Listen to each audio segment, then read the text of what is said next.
Knock, knock. Welcome to House Calls. I'm Kate. And I'm Natalie. The Real Housewives contain some of the most bizarre and interesting women alive who, for a variety of reasons, open up their homes to us. So we want to help you pay a house call. Each week we'll jump into an aspect of the Housewives, whether it's a specific city, a housewife, or even just the music of the show. The only thing that'll be consistent is that it's never the same. But we give you the context you need each week to know nothing and still enjoy getting to know these women the way we have. This week, we enter the Thunderdome of reality TV, the Real Housewives reunion. Reality TV reunions were a concept introduced by The Real World in 1995 as a way to both stretch the season of TV and bring new viewers by recapping the season while showcasing in-person drama. Bravo, a fledgling network at the time, chose to do a reunion for Real Housewives of Orange County after the success of its first season, also the first Housewives season.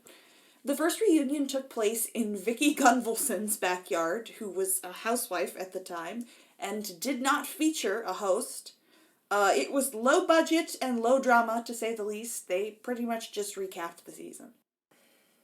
Andy Cohen, who was an executive for Bravo at the time, had been filming behind-the-scenes digital content for Project Runway and Top Chef.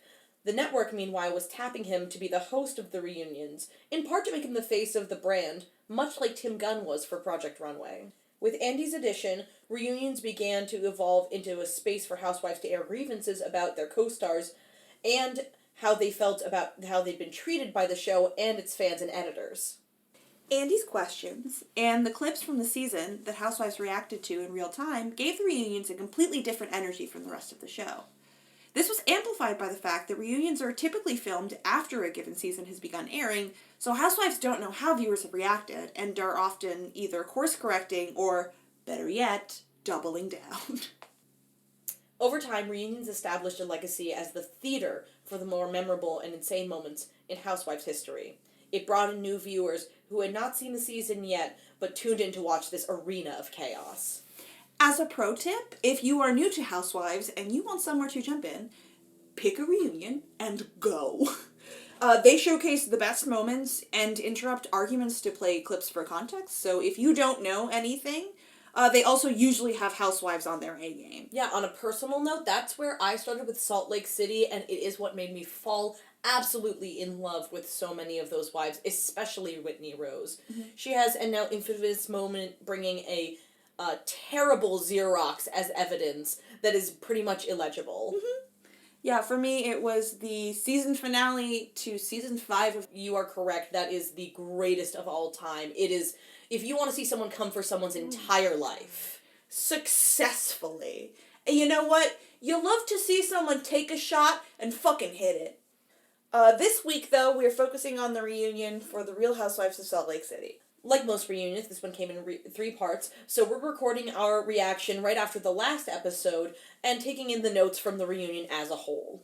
Last week, we gave you a rundown of the story so far in Salt Lake City, so if you're lost, please go back and listen to that for most of the context you need, and also to give us views. But we do have a few extra story notes that you might need for context. Okay, first, Angie. Angie was introduced as a friend of this season, brought in by her longtime friend Lisa. Angie quickly wound up at the center of Whitney and Lisa's feud after she was revealed to also be Whitney's long-lost cousin by way of, you guessed it, Shadrach Roundy. You will never escape the legacy of Shadrach Roundy! The bloodline of Shadrach Roundy is deep and extensive. He is the Genghis Khan of Utah. Production gave her the first party of the season, a casino benefit for transgender rights in honor of her transgender son, for whom she and her husband have left Mormonism. Yeah. According to Angie, Lisa used her influence in the restaurant world to get her friends, who were originally catering the event, to pull out at the last minute. Mormon style. Yeah, baby, that's how they do it. Angie fully turned against Lisa and told Whitney and Heather everything Lisa had said about them. She then suddenly stopped filming. And the next person we're going to talk about, albeit as briefly as I can. Reluctantly, we will talk about this person. Yes, he does come up and we do mention him. So, he's on the show. He is on the show. Dewey is Boo. Boo, Dewey. Dewey is Jenny Wen's husband, and I don't want to talk about him. Because I hate him even more than Jenny, because he makes me empathize with her. I think one of the best things that you've ever done in our friendship is that when we were preparing for this episode, you were like, I'll be the one that talks about Dewey. Because you're a good, true friend. Yeah, also I think you had to talk about Jenny last time, and I was like, that wasn't fair that I made her do that. I shouldn't make her do that. But, in one of... Look, people are complicated, and Jenny has one very empathetic layer to her, and that is that Jenny has had a very difficult history with getting pregnant, and was strong enough to share some of that trauma on the show, which I'm not going to go into too much. Dewey, on the other hand, responded to that by demanding his wife, who had been medically advised not to have kids again, or risk her and the kid's life, demanded that she either have another kid, or have a sister wife that could. He is the worst. Finally, we talked a little bit about Jen's arrest this season, but what we failed to mention is that it came about 10 minutes away from being on camera. Yeah, baby. Jen showed up to ride a Sprinter van to Vail, Colorado with the rest of the girls, but received a phone call and abruptly left. Wheat thins in tow, claiming Sharif had called from the hospital with internal bleeding. 10 minutes later, Homeland Security, a SWAT team, the NYPD, and the FBI all raided the parking lot of Beauty Lab and Laser, swarming the Sprinter van full of housewives. It was preposterous and the greatest moment of 2021. Only Meredith, who was in Aspen for her father's memorial, and Mary, who was simply not there, were not on the bus. Her home was raided, Jen was arrested about 30 minutes later roadside, and the rest of the housewives rode the Sprinter bus to Vail. Sharif claims that he called her from the doctor's office to tell her that his rectal bleeding had worsened. I still can't believe that they got on that Sprinter bus to Vail. I can't either. And I think those are maybe the last 3 context pieces that you would need before you hear our initial reactions. Let's plunge right in to our first reactions of the Real Housewives of Salt Lake City reunion. We are doing our fresh reactions to the Real Housewives of Salt Lake City reunion. Yeah.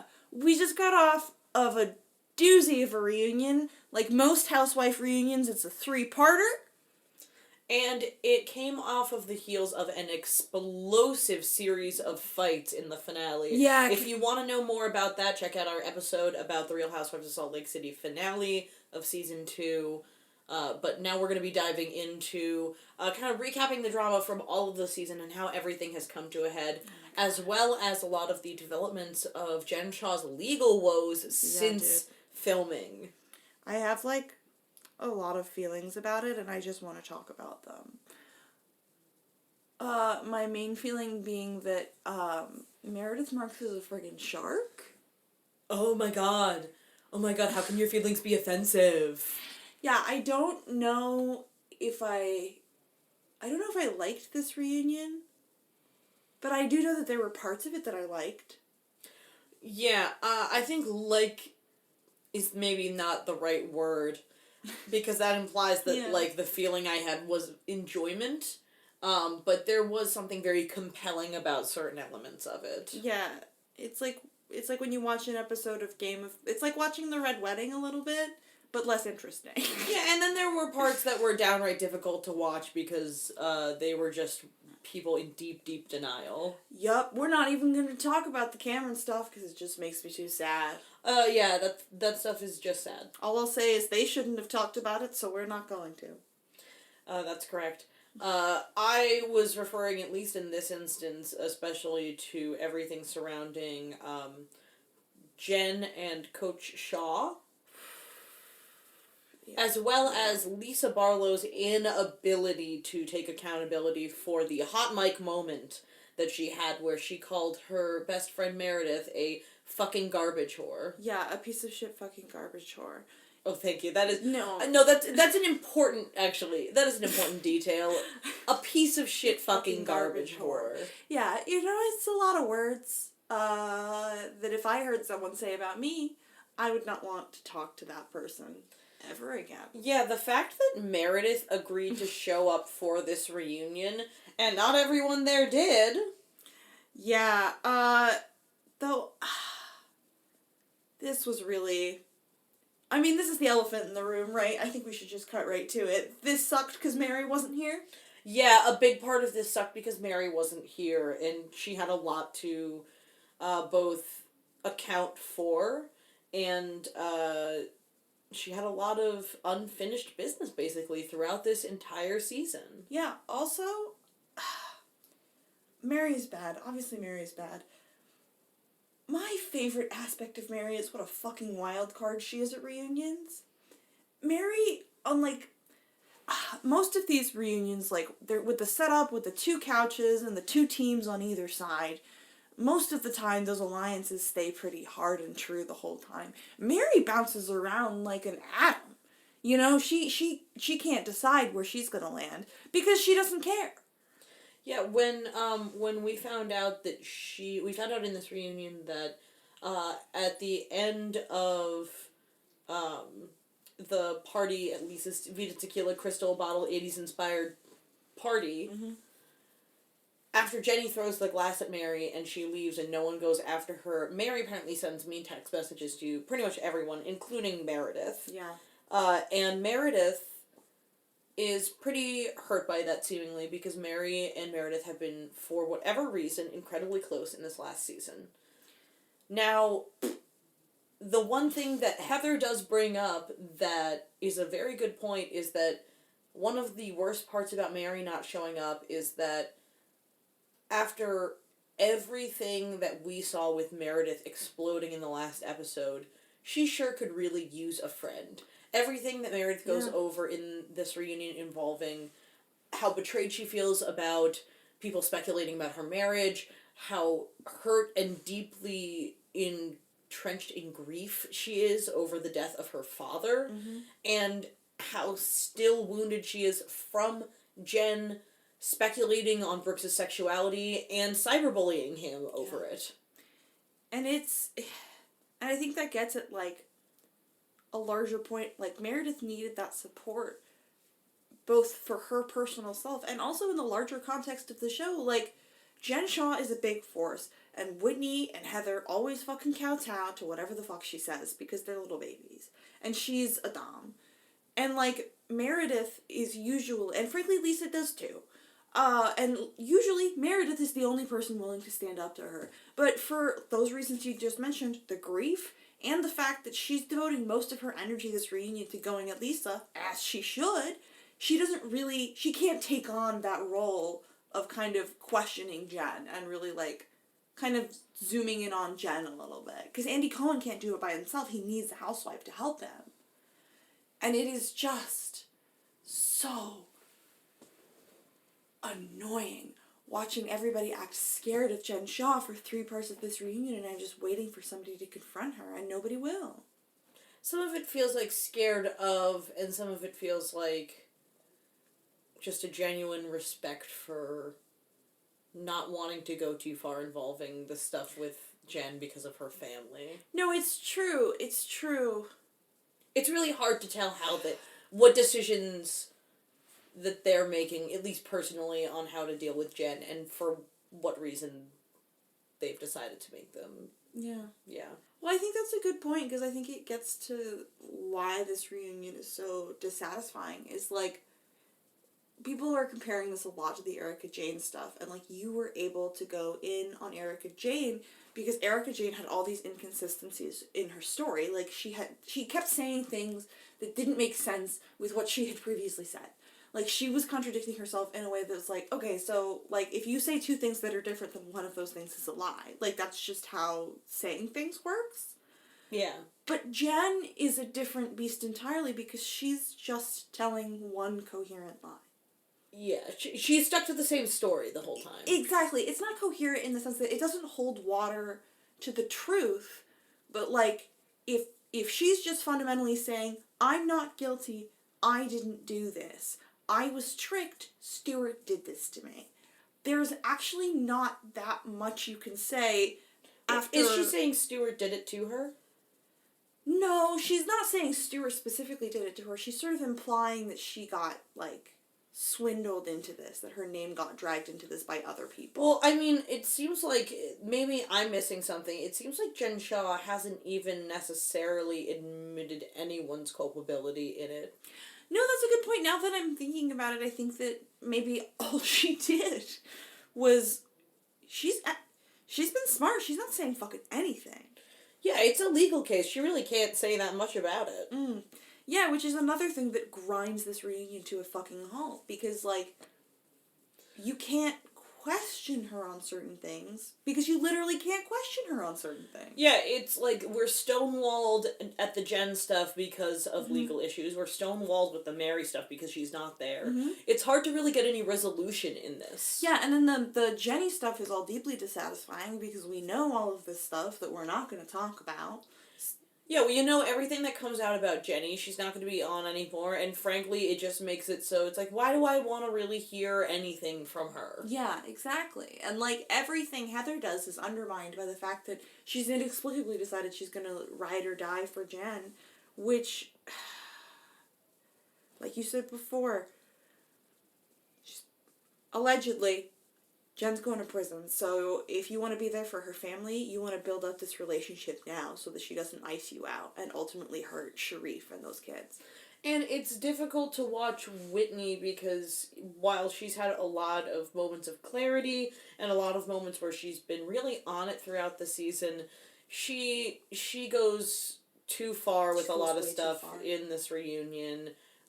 We alluded to some of it earlier, but frankly it was just upsetting and in poor taste a lot. So we don't really want to get into too much of that. But Whitney also spends so long going in on Jen, and then when they bring the house husbands out, it is mentioned by Jen that Justin is under investigation, and there's allegations that his company's a pyramid scheme. Yup, it is a vitamin pill that is definitely a pyramid scheme, but in that gray area of where sometimes we make pyramid schemes legal. It's so difficult to stomach now, knowing that Whitney went in so hard watching all of this stuff and got so much praise for it. And now we're gonna turn around and have to see the whole thing play out in reverse. Yeah, and it's, like, really frustrating. Whitney has gone off the deep end in terms of, like, look, when you say things and you question things, yes, to a certain degree people are curious, but also, like, that has fucking repercussions. Like, you questioned if a woman lied about her father's memorial. Like, that's an intense thing to fucking question. Yeah. Like, she questioned whether Jen was having an affair.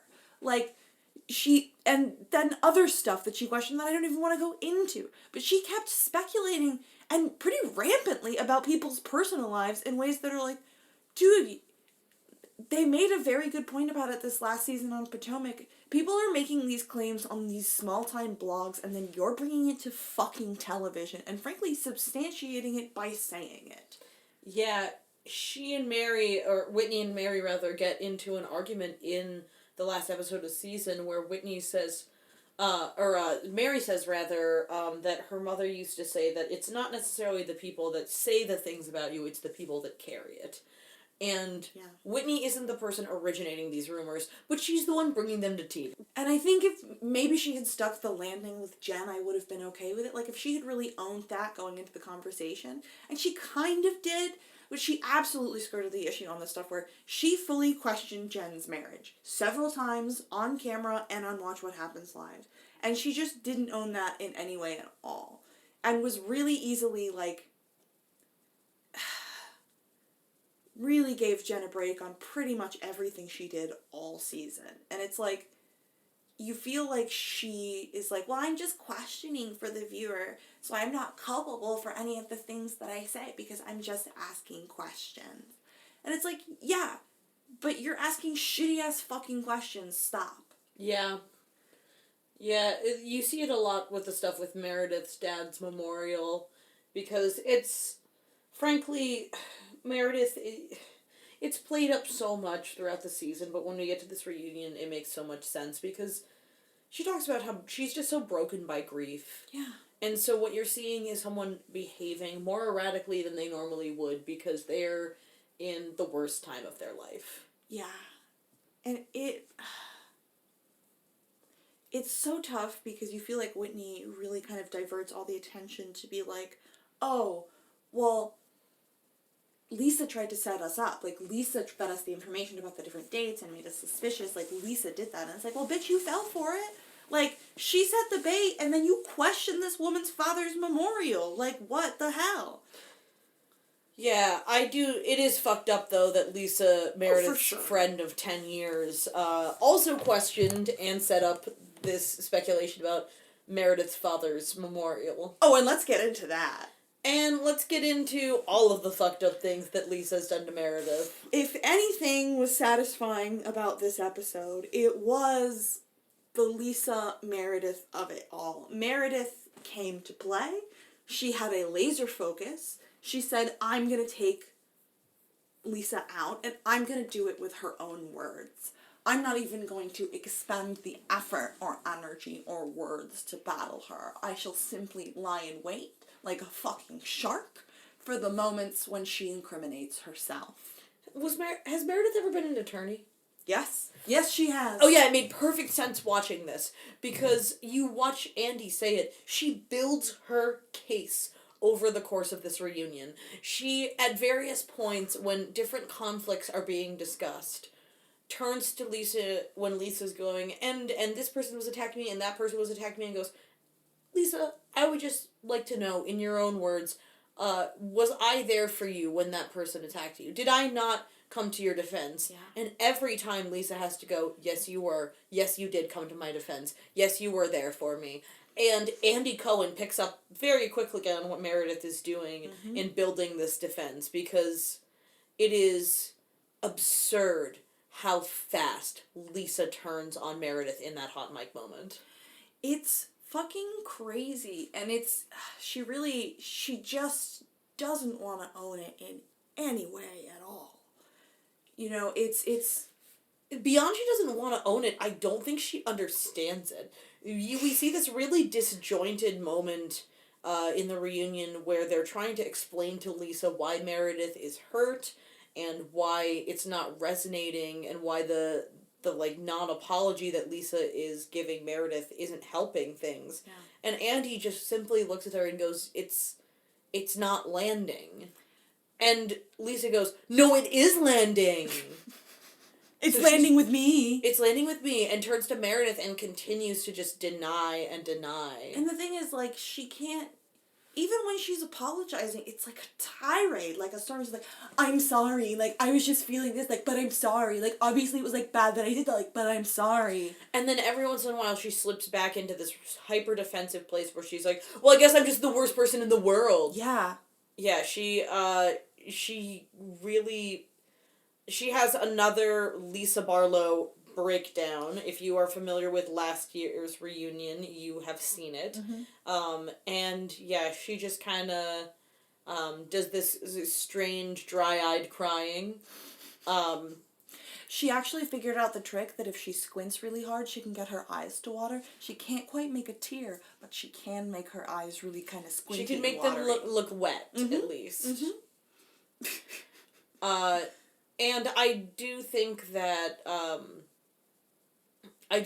Lisa tried to continue her on-camera strategy as they broke for just basically hair and makeup touch-ups, bathroom water, because during that break she turns to Meredith and is like, "Can I talk to you?" And Meredith's like, "I don't think that we can talk right now while we're in the middle of shooting something. We can't do this right now." And she then refuses to respect that boundary, sits down next to Meredith, and starts talking at her about how she's so sorry. And somehow it comes up that Lisa heard from someone that Meredith had allegedly been making fun of her house renovations, and that's why And Meredith even brings up the point, like, one, Meredith denies it, and two, brings up the point of, like, okay, even if I had, why would that give you free license to attack my character and call me a whore that fucked half of New A York? piece of shit fucking garbage whore who fucked half New York with a dumb fucking family that poses. And Yeah, a and husband who can't keep a fucking job. Yeah, Lisa doesn't just attack Meredith, she attacks her family, which she knows is the one thing that will definitely set Meredith off. Mm-hmm. It's bizarre that she would... That's why a lot of people have speculated that Lisa knew what she was doing by having this moment. I don't think that this was a calculated thing, because I don't think she had enough to gain from it. I think that people are discounting... that she can be calculated in the moment, and she can calculate a bad decision. Like, I don't think that, like, I think you're absolutely right that the idea that she's sitting there going, yes, it shall be an iconic hot mic moment, and I shall take a short hit in popularity short term, but long term I shall be remembered forever. I think it's more like she realizes that, fuck it, she wants people to hear what she has to say about Meredith.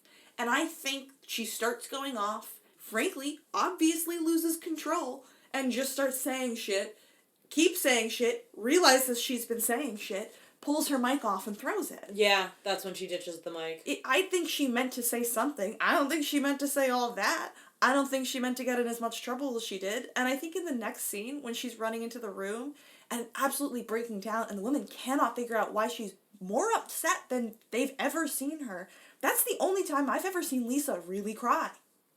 Yeah, and it's because she's realized how much trouble she's gonna be in. Yeah, absolutely. I think I'm like, look, you're right, there is an element of she knows what's happening. But at the same time, she's not, she's still experiencing it. It's still real. Like, it is both fake and real at the same time, and that is the essence of these shows. Yeah. Yeah, I don't think that she had enough to gain. I No. don't know if you and I are going to agree on that one. I don't think she had enough to gain from it. I think that she truly was just going off, and at the point at which she realized that, oh shit, I'm still mic'd, that's when she took the pack off. Yeah. I don't necessarily think it's exonerates her or makes anything better. I just think that Lisa's... No, and I think Lisa, that moment to me highlights why Lisa is, in a show full of some of the worst narcissists I've ever seen, one of the worst narcissists I've seen on this show. Because it really does feel like Meredith hurt her ego by becoming friends with Mary.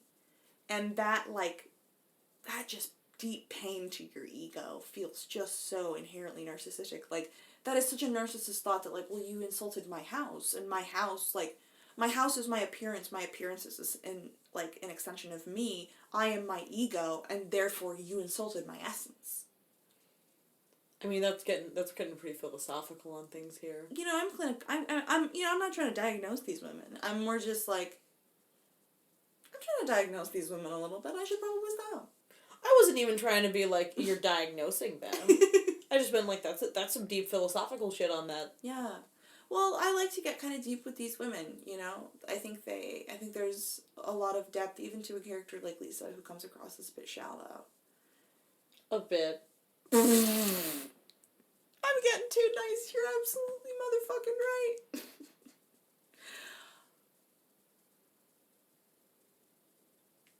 I'm just saying, Lisa makes, like, a cookie sheet look deep.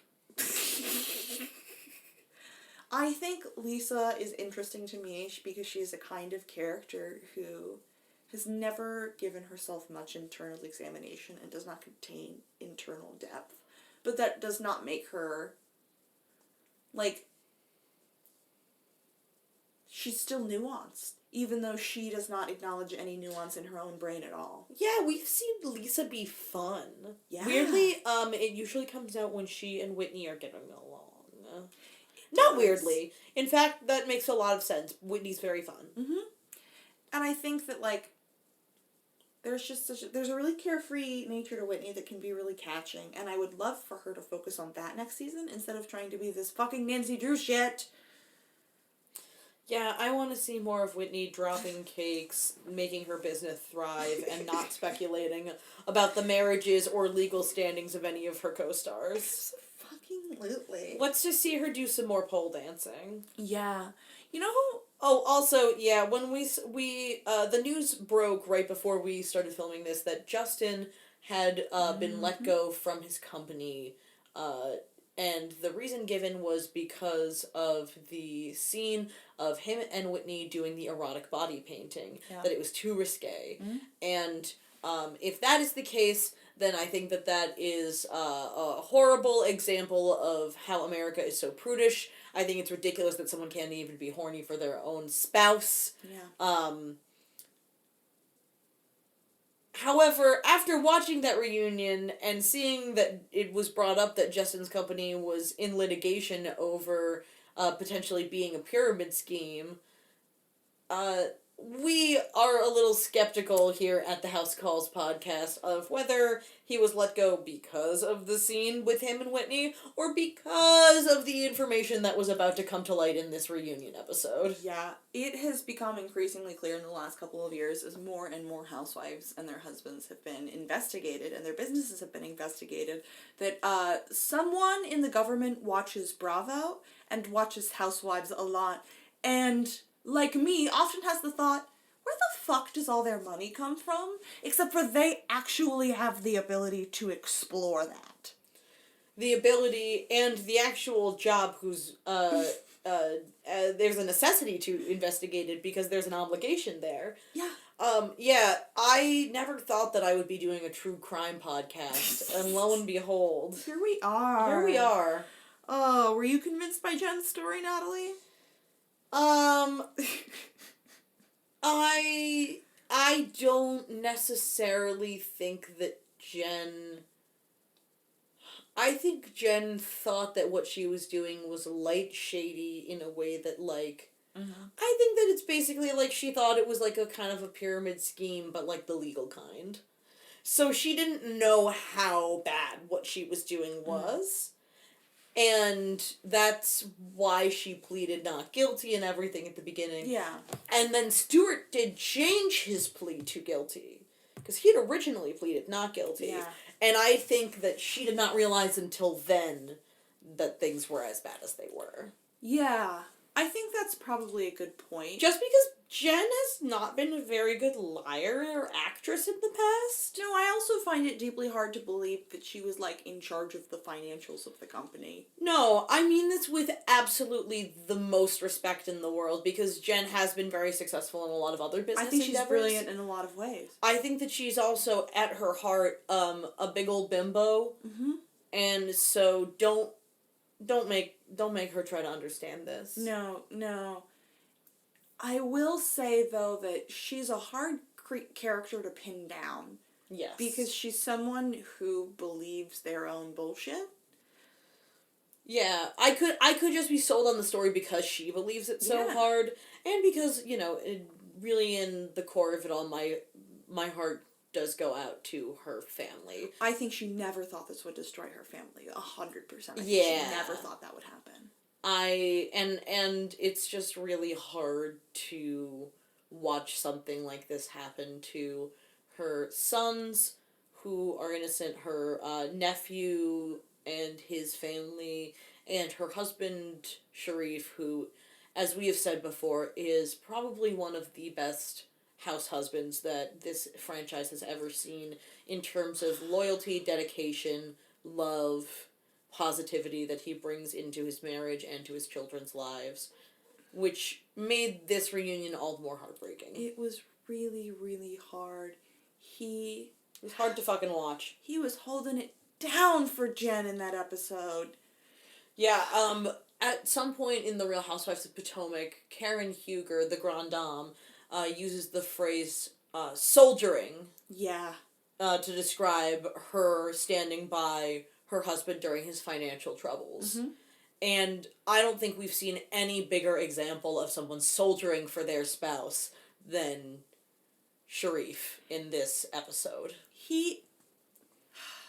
Now this is all alleged. I'm gonna pop off with a hot take here. So we're gonna drop a couple allegedly. Yeah.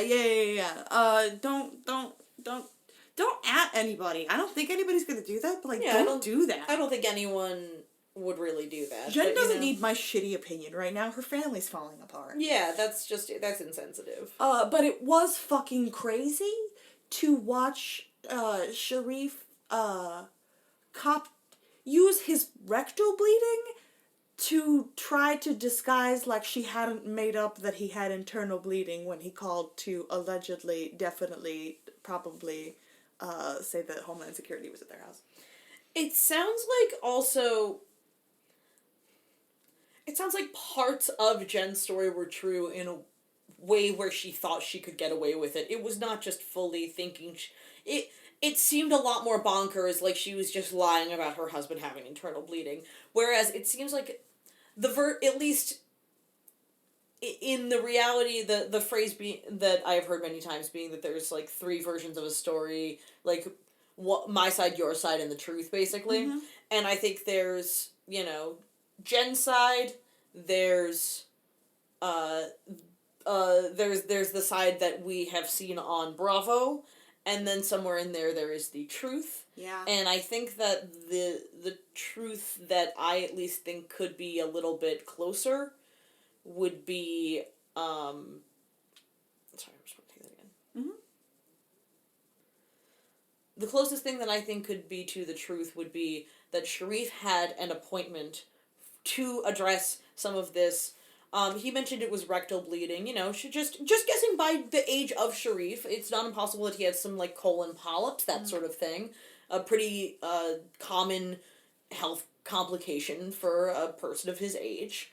And, like, for any of their ages, anywhere from the age of, like, 40 to, like, in their 60s, that's pretty common. Yeah. And so if Sharif, has a history of this sort of thing and was going in for a routine exam, and, technically probably did have some internal rectal bleeding, as he frequently did, Jen getting the call that there was someone at the house and that she needed to get back for Homeland Security, and her knowing that appointment with Sharif was today and that's where he was calling her from, she probably thought she could pass things off not knowing how bad things were. Yeah, to me,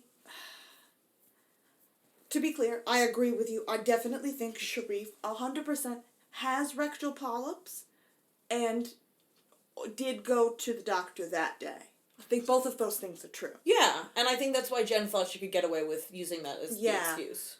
I think he's probably okay in a legal sense because I think what happened was I don't believe he was at the house because you see the ring footage and he was not there. No. So I think he was still at his appointment, but he knew that they had been at the house. That's a good point. I think it's probably a weird legal gray area where he was calling to tell her that Homeland Security was at the house. He didn't know she was arrested. He was not trying to tip her off. He just knew that he knew their kids were in specifically his younger son was in a crisis, and because I don't believe that their older son was at the house at the time. Yeah. I can't wait until and by can't wait, I don't mean to sound too eager. It's just I'm deeply curious to know when the details of this trial come out because I want to know where she was driving. Yeah, according to Jen in the reunion, she got arrested about 20 minutes after she left the Sprinter van in the Beauty Lab parking lot. And if she was driving to the house, then that's different from what she said she was doing, because she would have said she was driving to the hospital. Yeah. I have a feeling that a lot is going to come out during this trial. And it's really tough to watch an entire episode of television devoted to basically this weird sense of waiting that we're kind of all trapped in before we can get to the bottom of any of this. Yeah, like you said so many times, this episode was kind of stilted and frustrating. There wasn't a lot of closure. Our Twitter polls, most people agreed that at very least you needed a little bit more from this episode, or outright it was just flop. Honestly, I think we can just call this one Flop of the Week. Flop of the Week. This whole episode was the flop of the week, my god. But I hate being so negative about this because I do love Housewives and like want and I people love this to watch show. it. Yeah, I'm sure you can hear in our episode where we recap the finale. We were really excited for this reunion. Yeah, because it was a great episode of television and it's been a really interesting season. And we lost the plot a little bit towards the end, but like there was a lot to talk about. I think that we're going to get a lot more information, like you said, in Jen's trial, and when things pick back up in season 3 is when I think things are really going to hit the fan, as it were. Well, because I think it's hard for Meredith, like they said at the top of this reunion, this is 48 hours after she has heard the Hot Mic episode. So she's still in a place where, like, I know me personally, if I'm going to cut a friend out of my life, I'm going to take a week. Yeah, they've known each other for 10 years. Yeah. I don't think that it's realistic to expect them to even know where to start going with this right now. And it's tough to watch Meredith in a place where she's clearly like, I don't want to make a decision right now, but also, I really want to cut you out of my life right now. Yeah, it's clear that Meredith understands that the place she's in right now should not be the place she makes her final decision from. But if she were to be making her decision right now, it would be to cut Lisa out of her life. Yeah, exactly. And so it's always hard, I think, to watch these reunions. I think we want to see people mend fences and build bridges and come back together in these reunions, and it's very, very hard when a reunion is kind of paced around relationships dissolving and devolving. The season 3 reunion of The Real Housewives of New York is similarly upsetting because Bethany and Jill are just not going to get back together, and that becomes clear. Yeah, I witnessed similar things with several reunions of The Real Housewives of New Jersey. Mm-hmm. One particularly difficult because it involves mostly the family, the Gorga family, the Giudice family, and that feud. All very interesting stuff worth checking out. But I relate very hard to Meredith here, too, because, one, I think it's just understandable and important to take time with a decision like that. I think that it speaks to a very measured place where she doesn't want to just cut someone out of her life immediately from that place of hurt. But also, it comes from that place. Seth warns her where sometimes if you give someone a second chance, it's just another chance for them to hurt you. Yeah. I'm paraphrasing him there. He says something actually a lot cooler than that. He says, I remember this because it was iconic. He said sometimes a second chance is just giving somebody another bullet because they missed the first time. Yeah, and I can relate to that a lot. Sometimes you want to mend those fences so badly because there's so many years behind a relationship. There's so much goodwill there, but there's just there's been so much worn away in something that hurtful happening that you can't reconcile it. Or at least there's a chance you can't reconcile it. Yeah. Oh, but speaking of Seth Marks, he was an absolute highlight of me for the reunion. And I don't want to, I like to be positive here on House Calls, and I don't want to end on such a bummer note. So were there any other little, highlights or bits in the reunion and stuff? For me, a big one, I will never get over how funny it is the way Heather says NYPD. At one point... Yeah, that's always so funny. It's so funny! At one point in the season, when Jen is getting arrested, the NYPD shows up, and you just hear Heather look aside and go, NYPD? Yeah, I think one of my favorite things with this reunion is just how unhinged the fashion is. It's really worth looking up because the prompt was jewel tones. Mm-hmm. And I will say they are all wearing jewel tones. Yes, they are now. But the outfits are so wild. Jen Shaw is wearing these massive purple feathers, the tightest, corseted bodice that her bust is just spilling out of, and these enormous crystals dangling off of purple mesh gloves that they have to have her take off at the beginning of the reunion because it is an audio issue. It's a true sound problem. Yeah, the fashion was really crazy, and that was very fun. I really appreciated Meredith was wearing a turquoise suit with a green mesh in the kind of bust instead she was of wearing a shirt. The Henson Shop Couture, yes. Yes, and then 2 big ostrich feather sleeves. Yeah, exactly. She looked like she was straight off of the Muppets. Yeah, she looked like she was trying to prove she was the toughest bitch in Sesame Street. And she was. And she was. That really was my other highlight. I cannot express how delightful it is to me. The scariest thing to see in all of Housewives is calm. In a show that is kind of built around people popping off and getting big and yelling at each other, to see someone who takes a stressful moment in which personally I would have been yelling, and to respond to it with measured calm and logically breaking things down moment by moment and talking slower and slower but saying things that are truer and truer. The only thing that this reunion successfully did for me, though, was actually make me excited for next season. Yes, excited to see where these tensions, where these conflicts go, for sure. Yeah, all of our characters are definitely primed to have some interesting new experiences, even if I need a bit of a break from them. Yeah, I think that's fair. Absence will make the heart grow fonder. Well, obviously, the reunion that we saw was completely unacceptable, and we need some answers. Unacceptable!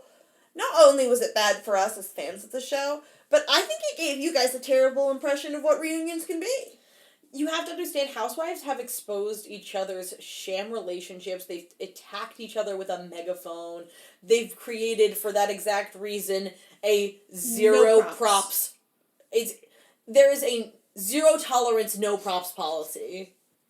It's the funniest thing, because at one point they have to have an argument about whether a poster board is a prop.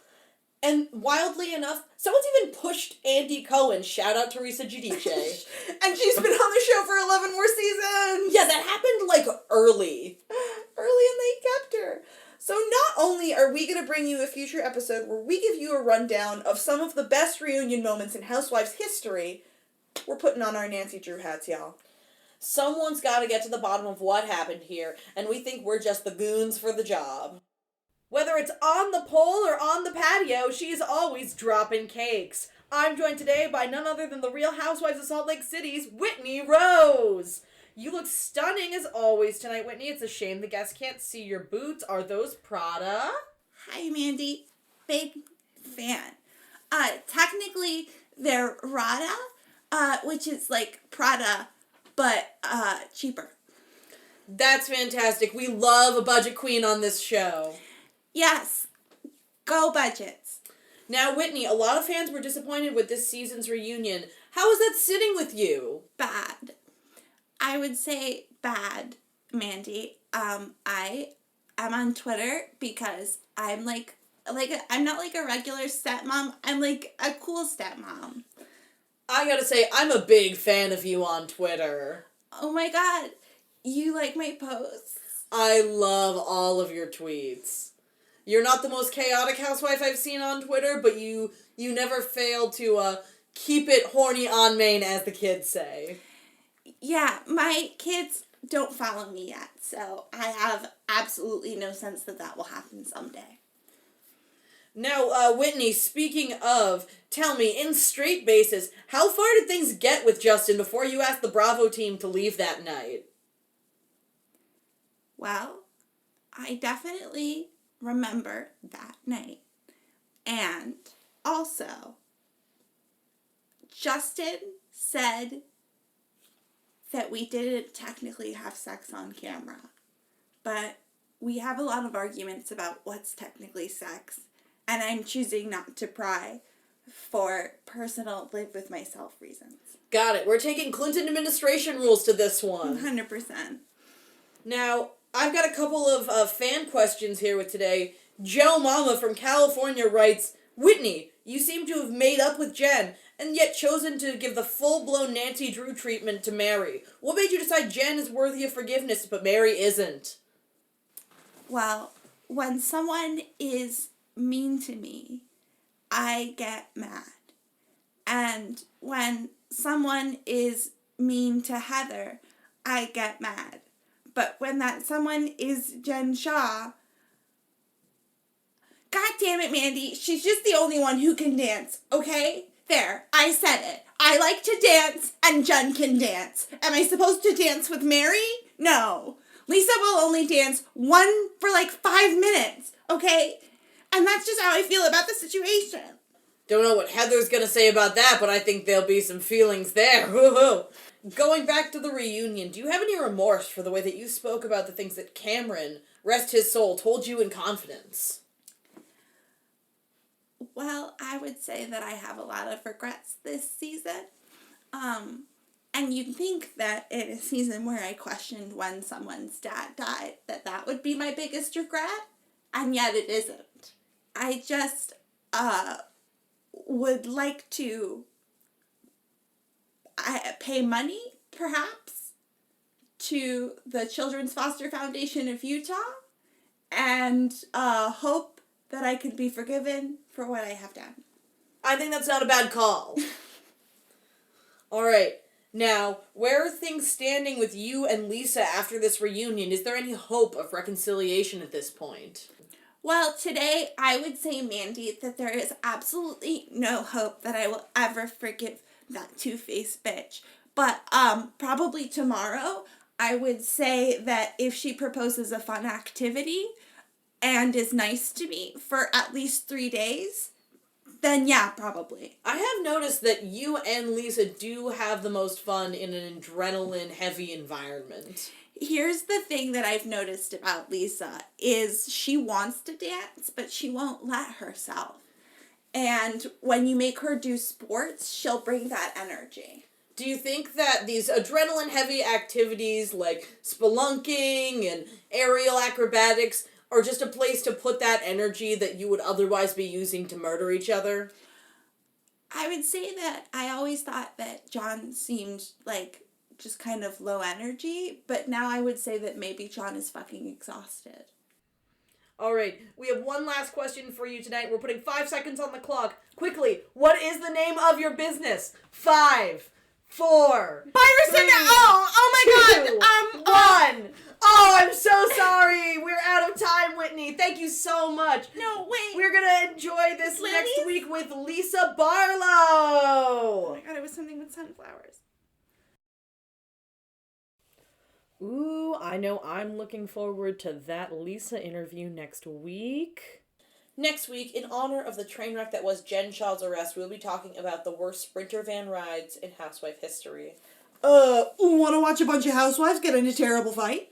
You want to watch them have to continue to be in the same place after that fight, like some kind of crazy bottle episode? Then you'll love our recap of Sprinter Vans next week. In the meantime, it's been a pleasure calling on you. Bye!